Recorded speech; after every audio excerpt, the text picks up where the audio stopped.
Welcome to Samurai Gaiden, the educational web series where I, Richard Shaffer, talk about the stories and anecdotes of the men and women of Sengoku Japan and the events that shaped their lives. Okay, you might think we're jumping the shark here a little too soon, but I've been reading a bunch of great stories of the Heian era. Now, our target area is the Sengoku period, but we can look at the Heian period occasionally too. I read the story of the young samurai Arimaka no Yorozu, and couldn't help but convey it to you folks. So let's begin.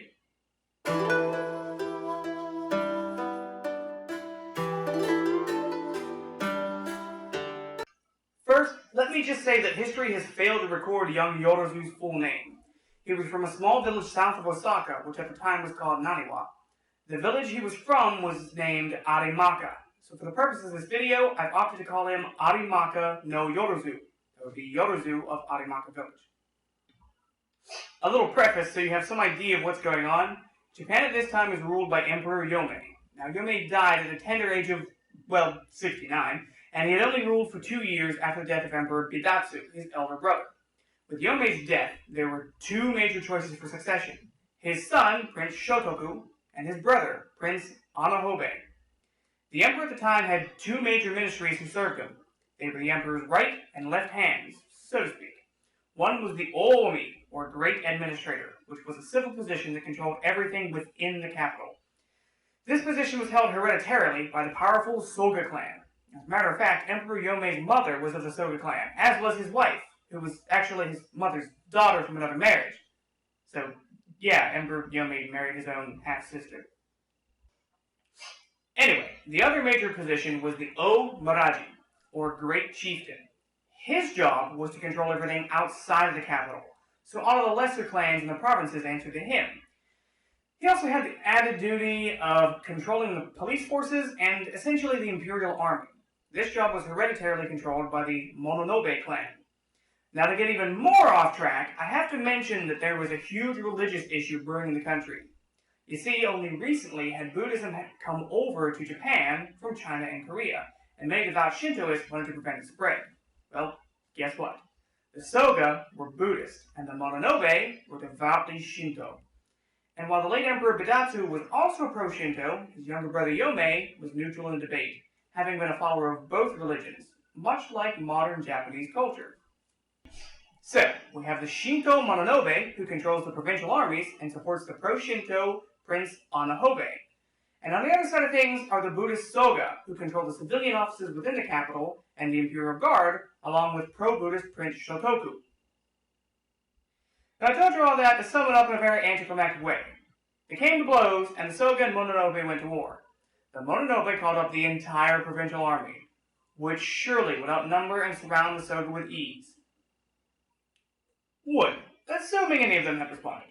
Unfortunately, most of the provincial clans refused to answer the Mononobe's orders, and the Soga managed to win the civil war in a matter of days, culminating in the disastrous Mononobe defeat at the Battle of Shigisen. Both the Mononobe leadership and Prince Anahobe were killed in the battle. Now, I told you all that to tell you about a guy on the losing end, one of the Mononobe Lord Samurai, Arimaka no Yorozu. Yorozu was a member of the Bird Catchers Division, which probably means he was tasked with caring for the Mononobe Lord's hunting birds, his hawks, falcons, and eagles. Regardless of his normal duties, he led a force of about 100 men and had been ordered to protect the Mononobe villas in Naniwa, what is current-day Osaka. When Yorozu heard that his clan had been totally destroyed, he very loyally abandoned the Mononobe villas and escaped back to his hometown of Arimaka. He passed the homes of his in-laws and hid in the hills near Arimaka, apparently hoping that the anti-Mononobe vibes would die down quickly. He would be very disappointed. The Soga commanders reported his actions to the emperor, the new one that is, Prince Hatsusebe. Wait, what happened to Shotoku, you ask? Yeah, that's a good one. Hatsusebe was another younger brother of Bidatsu, just like the late Emperor Youmei and the late Prince Anahobe. Now, Hatsusebe had been installed on the throne by the Soga and his nephew, Shotoku, and was now known as Emperor Sushun. Long story short, Soga convinced Sushun to name Yorozu as a rebel, and the Soga army marched to Arimaka to kill him. They knew he was hiding in the hills nearby, so they announced, per imperial decree, they would murder Yorozu's entire family. Yeah, civil war is usually a tough gig for innocent bystanders. Nonetheless, now I finally weighed you down with enough backstory to get to Yorozu himself. Yorozu, emaciated and dirty in tattered clothes, came down from the hills and presented himself to the Soga army. He was armed with the usual accoutrements of a warrior, but had abandoned his armor. The Soga commander intended to finish things quickly, and sent several hundred soldiers to surround the young warrior. Yorozu, seeing he was being enveloped in what could easily be a 300-on-1 battle, dashed into a grove of bamboo trees, and hid. He brilliantly rigged up a system of ropes to the bamboo which allowed him to strategically make decoy movements by causing the bamboo to shift by pulling on the ropes. At one point, he moved one of the bamboo shafts enough that the Soga believed he was hiding there. They rushed at the decoy and attacked the nothingness there. At this point, Yorozu drew forth his bow and unleashed arrow after arrow. 1 dead, 2 dead, 3 dead. Every arrow struck and killed a man, until the Soga soldiers were too frightened to enter the bamboo grove. With them properly cowed, he undid the string from his bow, tucked it under his arm, and burst from the other side of the bamboo grove, and rushed back towards the hills he had been hiding in. The Soga army managed to get enough willpower to pull out their bows and fire at Yorozu. The entire hundreds of them fired at him as he tried to cross the river toward the hill. And they all missed. Finally, one soldier managed to get ahead of Yorozu, and planted himself at the far end of the river. When Yorozu crossed the river, the soldier knelt, fired an arrow at him. It struck him in the knee. And so ends the tale of Arimaka no Yorozu. Yeah, right. Yorozu yanked the arrow from his knee, and, with a wounded leg, restrung his bow, shooting and killing the poor schmuck that had just wounded him.